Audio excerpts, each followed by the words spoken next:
Учениците од прво до пето оделение во 5 основни училишта во Штип добија училишни униформи. Сите ученици задолжително ќе мора да носат дуксер и мајца со логото на училиштето. Само вака, со унифициран изглед во училишните средини, може да се намалат социјалните разлики меѓу учениците, кои во општеството веќе подолго време се предупредувачки. Целта на проектот веруваме дека и како е постигната, а тоа е еден унифициран изглед на учениците, каде што нема да се приметуваат тие социјални разлики, каде што учениците ќе бидат еднакви, ќе ја користат ученичката униформа, која што мораме да напоменеме дека од сега и понатаму ќе биде задолжителна. Бесплатна училишна униформа добија над 2100 ученици.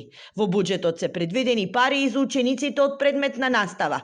Се прават напори со проектот кој се реализира веќе втора година поред да бидат опфатени средношколците. Општина Штип за оваа година има обезбедено 5 милиони денари, како што предмалку споделивме за оваа намена, имајќи во предвид дека при самото јавно надавање постигнатата вредност на униформите е некаде околу 2,5 милиони денари.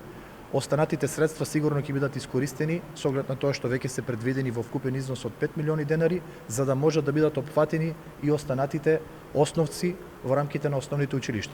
Носењето на училишни униформи, освен за намалување на класните разлики, за социолозите представува и воведување на ред и пристојност во училишните средини, како и подобрување на безбедноста. Претходно во сите училишта во градот беше донесен и кодекс на однесување, според кој учениците се должни пристојно да се облекуваат и на настава да не доаѓаат облечени во куси панталони и мајци или пак искинати фармерки.